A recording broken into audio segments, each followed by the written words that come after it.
Self-compassion. Stop beating yourself up and leave insecurity behind. By Kristin Neff, Ph.D. Picture this. You're in your final year of a brutal university program, juggling a dissertation that represents years of blood, sweat, and late-night coffee runs. But here's the thing. While everyone around you sees success, inside, you're completely falling apart. Your marriage just imploded, and you're drowning in a toxic cocktail of shame and self-loathing. There's this voice in your head that won't shut up, constantly reminding you that you're not good enough, that you've screwed everything up beyond repair. This was Kristin Neff's reality. Here she was, crushing it academically at the University of California, Berkeley, while her personal life lay in ruins around her feet. In a last-ditch effort to find some kind of peace, she wandered into a meditation class at a local Buddhist center. Little did she know, this one seemingly small decision would completely transform her life and eventually spark a quiet revolution in psychology. What she stumbled upon was almost ridiculously simple yet mind-blowingly profound. She'd always heard Buddhists talk about compassion, but assumed it was all about being nice to other people. The light bulb moment that changed everything? The realization that you could actually turn that same compassion toward yourself. That being kind to yourself wasn't just allowed, it was essential. This is the backstory of the book we're diving into today, Self-Compassion. Stop beating yourself up and leave insecurity behind. Written by that same struggling grad student, now Dr. Kristin Neff, this book has become a game-changer, translated into dozens of languages, and embraced by millions around the globe. Dr. Neff is now the world's leading expert on self-compassion, and her work has seriously challenged our culture's obsession with something we've all been chasing: self-esteem. For decades, we've been fed this story that happiness comes from feeling special, from being above average, from winning at the game of life. But here's the uncomfortable question. What happens when we're not winning? What happens when we fail spectacularly? When we make cringeworthy mistakes? When we feel painfully, hopelessly ordinary? That's when the whole self-esteem house of cards comes tumbling down, leaving us buried under anxiety, depression, and that same brutal inner critic Dr. Neff was desperate to escape. Today, we're going to explore her discovery together. This isn't just some feel-good pep talk about positive thinking. This is about finding a genuine source of strength that doesn't evaporate the moment life gets messy. By the end of our time together, you'll understand a kinder, more powerful way to handle the inevitable challenges of being human. You'll learn the 3 essential ingredients for building real, inner resilience, the kind that can weather any storm. This is how you finally leave insecurity behind, not by pretending you're perfect, but by learning to embrace your imperfections with warmth and courage. We're living in a world that never stops measuring us. From report card grades to Instagram likes, we're constantly being weighed and ranked. And here's the kicker. On this endless scale, average feels like total failure.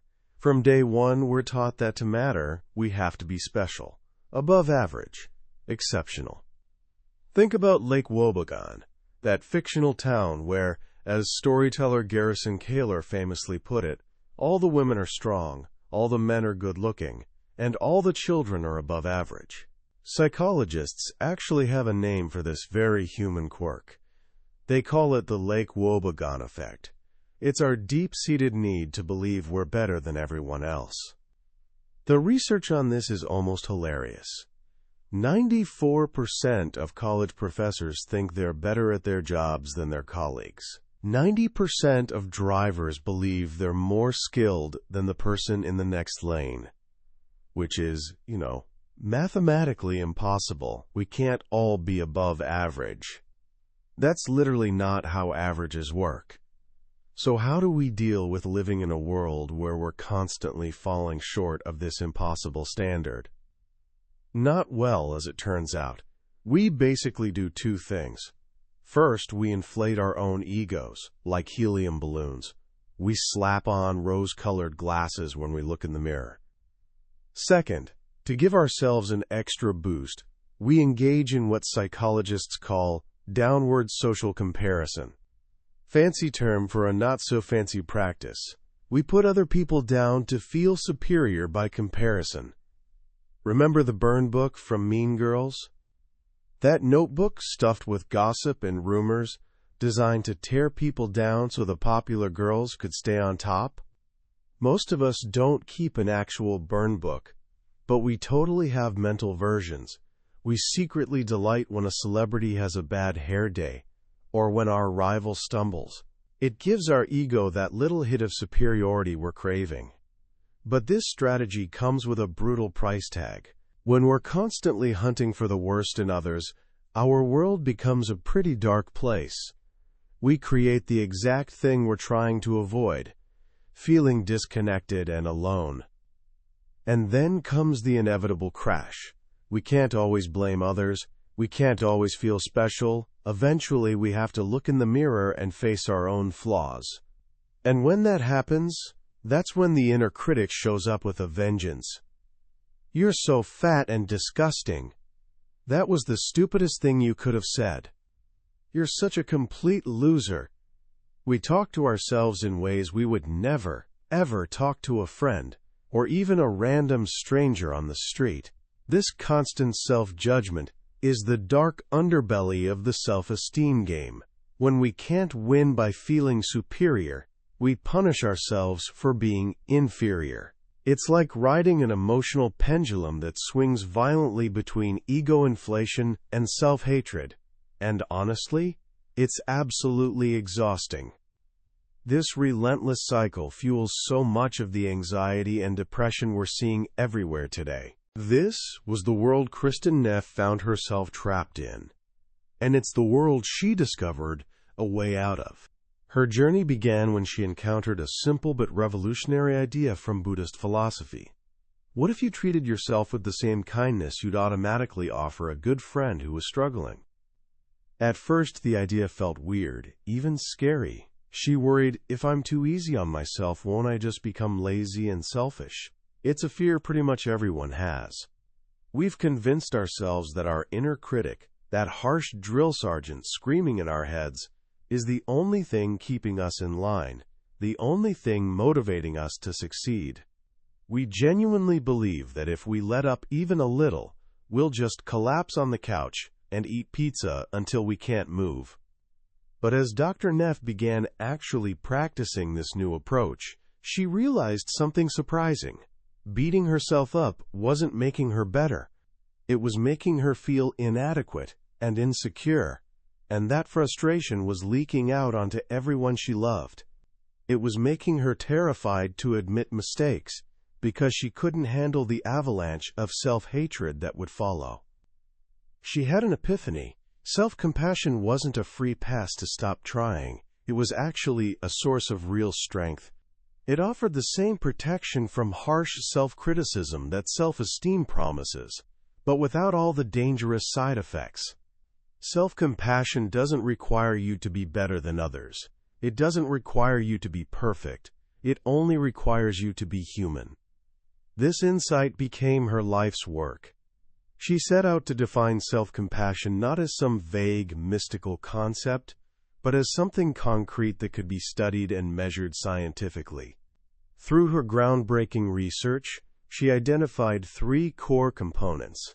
3 essential ingredients that, when combined, create a powerful foundation for genuine emotional well-being. They are self-kindness, a sense of common humanity, and mindfulness. Let's dig into each one, because understanding these 3 pillars is absolutely key to transforming your relationship with yourself. The first pillar is self-kindness. This seems like a no-brainer, but it's actually the one we struggle with most. Self-kindness simply means being gentle and understanding with ourselves when we mess up, fail, or feel totally inadequate, instead of being harshly critical. It's about putting a supportive arm around our own shoulder instead of hitting ourselves over the head with a metaphorical baseball bat. Imagine your best friend calls you, completely upset, they just bombed an important exam. What do? You definitely don't say, "Well, you're an idiot. I can't believe you messed that up so badly." Of course not. You'd probably say something like, "Hey, it's okay, these things happen. You did your best, and one exam doesn't define who you are. I'm here for you." Self-kindness is about directing that exact same response inward. It's pausing in the middle of a difficult moment and asking yourself, "This is really hard right now. How can I comfort and care for myself?" Now, why is this so difficult for us? And why is it so powerful when we actually manage to do it? The answer is buried deep in our biology. As mammals, we're hardwired with what scientists call an attachment and caregiving system. Think of a mother bear with her cubs, or a human mother rocking her crying baby. This instinct to tend and befriend is just as crucial for survival as the more famous fight-or-flight instinct. When we give and receive care, our bodies release a hormone called oxytocin. Researchers have nicknamed it the love hormone or the cuddle hormone. Oxytocin makes us feel safe, calm, trusting, and connected. It actively reduces fear and anxiety. It's basically a warm hug in chemical form. Here's the incredible part. Our bodies can't tell the difference between receiving compassion from someone else and giving it to ourselves. When you actively comfort yourself, when you speak to yourself in a warm, gentle tone, or even give yourself a physical gesture of kindness like placing your hand on your heart, you're tapping into this ancient mammalian caregiving system. You're literally changing your own biochemistry, calming your threat response, and activating your system for safety and connection. Self-criticism does the exact opposite. When you attack yourself, your brain's threat detection center, the amygdala, lights up like a Christmas tree. It triggers the fight-or-flight response, flooding your body with adrenaline and cortisol, the stress hormone. It's as if you're being attacked by a predator, except the predator is actually you. Over time, chronically high levels of cortisol lead directly to anxiety and depression. So self-kindness isn't just some nice, fluffy concept. It's a physiological tool for building real emotional resilience. It's about consciously choosing to activate the part of your brain that makes you feel safe and cared for, instead of the part that makes you feel threatened and afraid. The second pillar of self-compassion is a sense of common humanity. This is what separates self-compassion from self-pity. When things go wrong, our knee-jerk reaction is often to feel completely isolated. We think, "Why me? Why is this happening to me?" It feels like we're the only person in the entire world who's struggling, the only one who's failed this spectacularly. This feeling of separation is a form of emotional tunnel vision, and it makes our suffering exponentially worse. Common humanity is the recognition that suffering and personal inadequacy are just part of the shared human experience. It's remembering that everyone, everywhere, feels this way sometimes. Failure, disappointment, and imperfection aren't abnormal or rare. They're literally what it means to be human. Self-pity says, "Poor me, I'm all alone in this." Self-compassion says, "Everyone suffers. This is just what it feels like to be human right now." The pain you feel when you're rejected is fundamentally the same pain I feel when I'm rejected. The circumstances might be different, the intensity might vary, but the core experience is universal. We all know what it's like to not get what we want. We all know disappointment. Dr. Neff shares a deeply personal story that illustrates this beautifully. A few years into her career, she gave birth to a son named Rowan. By the time Rowan was 18 months old, she and her husband knew something wasn't quite right. He wasn't pointing at things, wasn't responding to his name, and would spend hours obsessively lining up his toys in perfect rows. The nagging worry grew until one day she sat down at her computer and typed, "Autism, early signs of" into the search bar. The web page listed 10 warning signs. Rowan had 9 of them. In that moment, her whole world shattered. The dream of a typical son, the life she'd imagined, just vanished. Her first reaction was grief, fear, and a slide into self-pity. When she took Rowan to the park, she'd look at other mothers with their normal kids and feel profoundly isolated. Why me? Why can't I have a normal child? But then her practice of self-compassion kicked in. She started looking at those same families and intentionally reminding herself of their common humanity. She'd think, their challenge might not be autism, but every single family has challenges. Maybe it's depression, an eating disorder, bullying, financial struggles. Nobody gets a free pass. Nobody escapes life without difficulties. Instead of feeling separate and alone, she started feeling connected to all parents everywhere who were doing their best in difficult circumstances. Her heart opened up. The pain was still there. It didn't magically disappear, but it was no longer compounded by the crushing feeling of isolation. She realized that being human isn't about being normal or perfect. It's about being exactly as life creates you, with your own unique mix of gifts and challenges.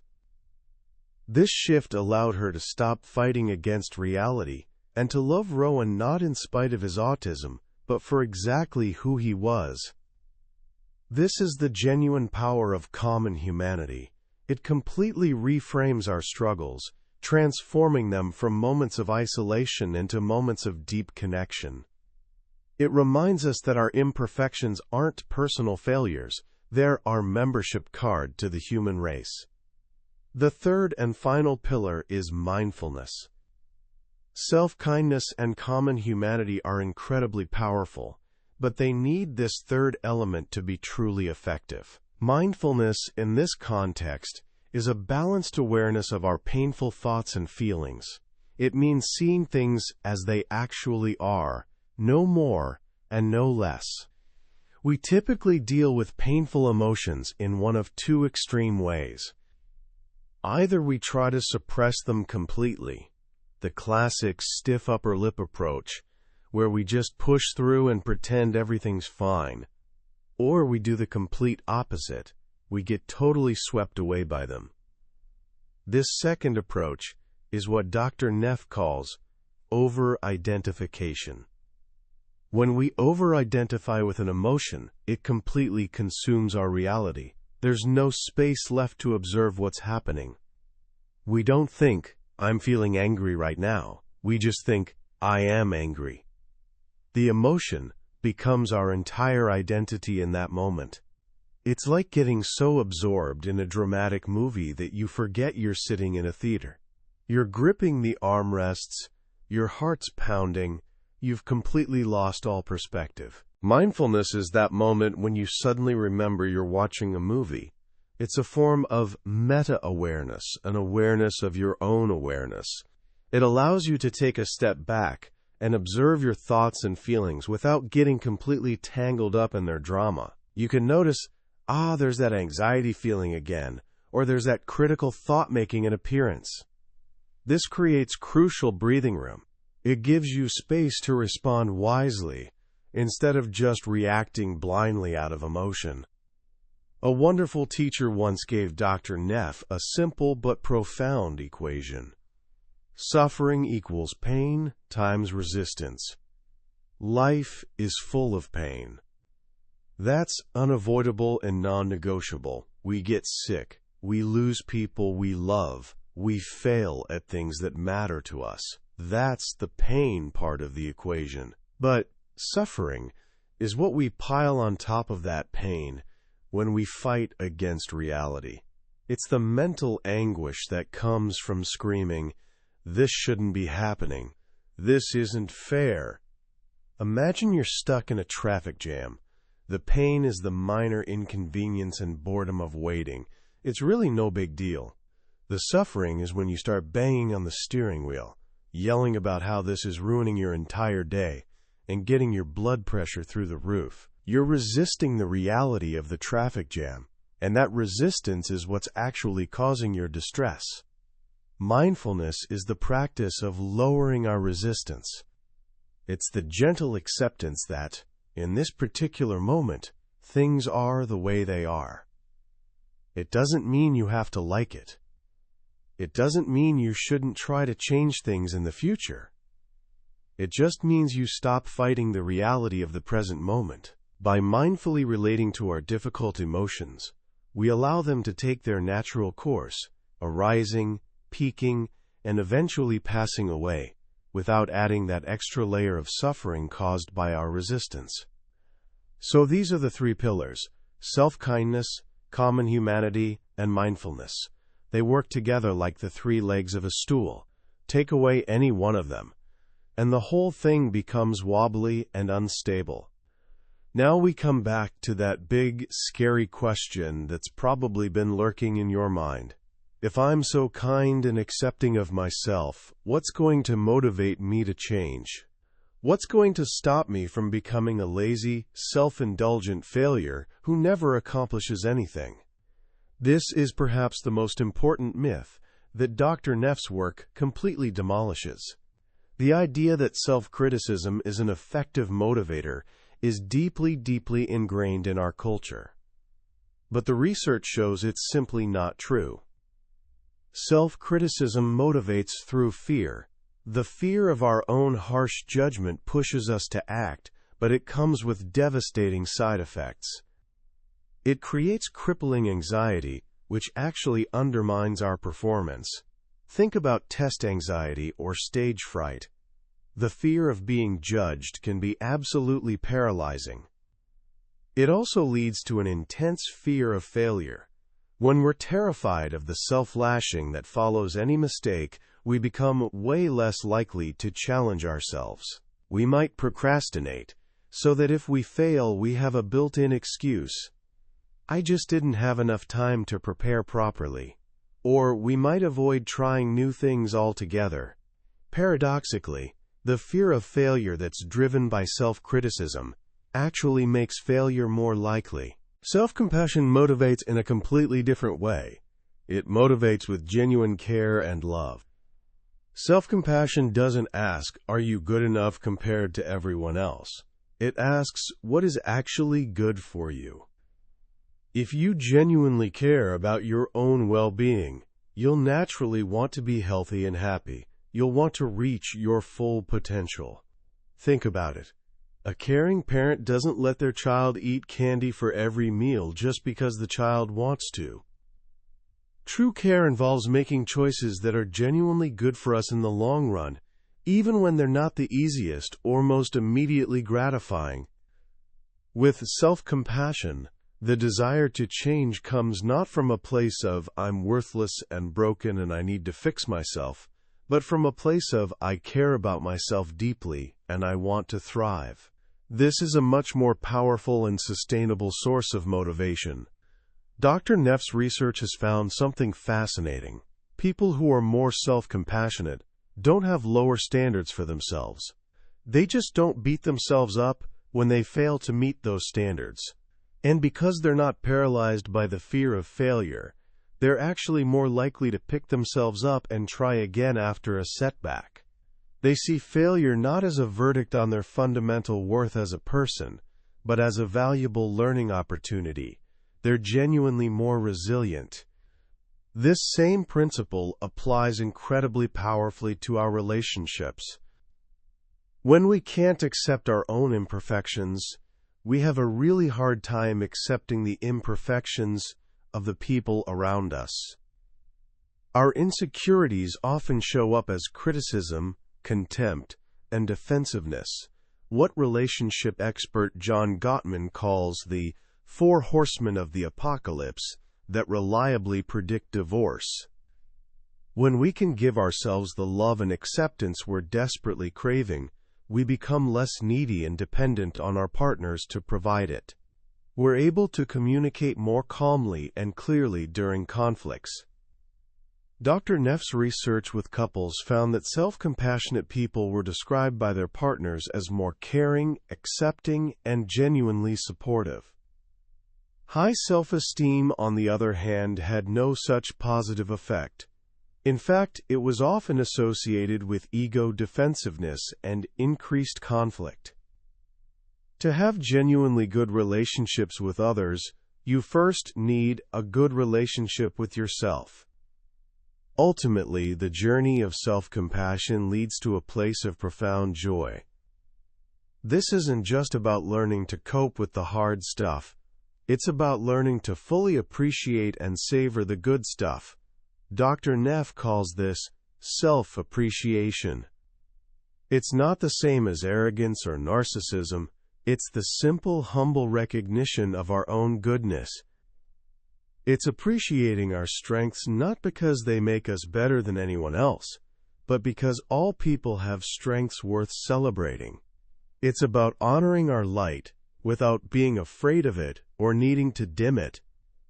This opens us up to genuine gratitude, to savoring the small pleasures that make life beautiful. We can appreciate the simple wonder of being alive, the feeling of warm sun on our skin, the taste of really good food, the sound of a friend's genuine laughter. This is the ultimate promise of self-compassion. It doesn't eliminate pain from our lives. That would be impossible, and honestly, pain is part of what makes us fully human. But it completely transforms our relationship with that pain. It holds our suffering in a warm embrace of kindness, connection, and mindful awareness. And in doing so, it creates something genuinely new. It creates an island of calm in the stormy seas of life. It creates space for joy, for gratitude, and for a deep, unshakable sense of worth that comes not from being perfect, but from being fully, beautifully, imperfectly human. As we wrap up our journey through self-compassion, I keep coming back to one simple, powerful idea. Our relationship with ourselves is the foundation for literally everything else in our lives. It colors how we see the world, how we treat the people around us, and how we respond to the inevitable challenges that come our way. For so long, we've been handed a faulty blueprint for that relationship. We've been told to build our inner home on the shaky ground of self-esteem, a foundation that requires constant validation, endless comparison, and a desperate, exhausting effort to be special. When the inevitable storms of failure or disappointment roll in, that home often comes crashing down around us. What Kristin Neff has given us is a completely new blueprint, one for a home built on the solid bedrock of self-compassion. This home isn't built to impress other people or to win some imaginary competition. It's built to be a genuine sanctuary. It's a place where our imperfections aren't hidden away in the basement of shame, but are welcomed with open arms and kindness. It's a place where we remember that we're part of a vast, interconnected human family, all of us struggling and striving together. It's a place where we can be brutally honest about our pain, without letting it completely consume us. What strikes me most profoundly about this book is how it completely reframes what strength actually means. In our culture, strength is often confused with being tough, stoic, and unyielding, especially with ourselves. We genuinely think being hard on ourselves is a sign of high standards and discipline. But Dr. Neff shows us that true strength isn't the absence of vulnerability. It's how we respond to that vulnerability. Real resilience isn't about never falling down. It's about having the kindness and courage to pick ourselves back up, again and again, without harsh judgment or shame. This is not a message of weakness or self-indulgence. It is, in fact, a call to a higher, braver form of courage. It takes real courage to face our pain without numbing it with distractions or substances. It takes courage to admit our mistakes without deflecting blame onto others. And it takes enormous courage to let go of the desperate need to be better than everyone else, and to simply accept ourselves exactly as we are. So how can you start building this foundation in your own life, starting right now? Here are a few simple, practical places to begin. First, learn the self-compassion mantra.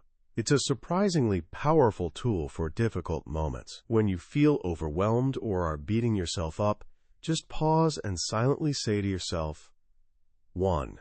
This is a moment of suffering. That's mindfulness, recognizing what's actually happening. 2. Suffering is part of life. Everyone experiences this. That's common humanity, remembering you're not alone. 3. May I be kind to myself in this moment. That's self-kindness, offering yourself care instead of criticism. This simple practice can create a profound shift, moving you from reactive panic to centered, compassionate awareness. Second, try actively changing your critical self-talk. The next time you catch that harsh inner voice tearing you down, try this approach. First, just notice it without judgment. There's that critical voice again. Then, actively soften it. You might say to that inner critic, I know you think you're helping, but your harshness is actually just causing more pain. Finally, reframe whatever the observation was in a kind, supportive voice, as if you were talking to a dear friend going through the same thing. This practice, done consistently over time, can genuinely rewire that lifelong habit of self-criticism. And third, practice daily gratitude. At the end of each day, take just 2 minutes to write down 3 things you're grateful for. It could be something big, like a major achievement, or something as small as a really good cup of coffee, or a brief moment of sunshine. This simple act trains your brain to actively look for the good, to appreciate what you have, rather than obsessing over what you lack.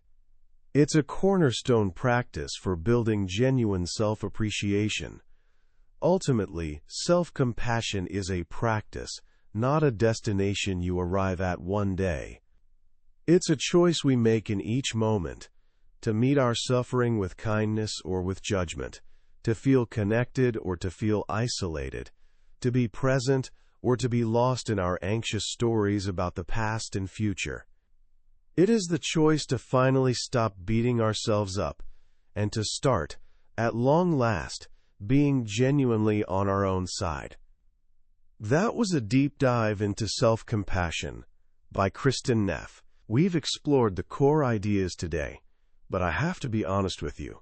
A summary is like looking at a travel brochure. The real adventure, the real transformation, happens when you take the trip yourself. The true power of this book is found in those quiet moments of reading, when a particular story or a simple phrase resonates in a way you didn't expect, when something clicks and you see yourself differently. This summary is a map designed to help you see if this is a journey worth taking. If anything we've talked about today has struck a chord with you, I genuinely encourage you to grab a copy and read it yourself. Reading it isn't just about absorbing new information. It's an experience that can genuinely change the way you relate to yourself, and in turn, to everyone and everything around you. A link to the book is in the description below. Also, if you found this exploration valuable, it would mean the world to me if you'd hit that like button and subscribe to the channel. That way, you won't miss our next journey into another potentially life-changing book. Let's keep learning and growing together.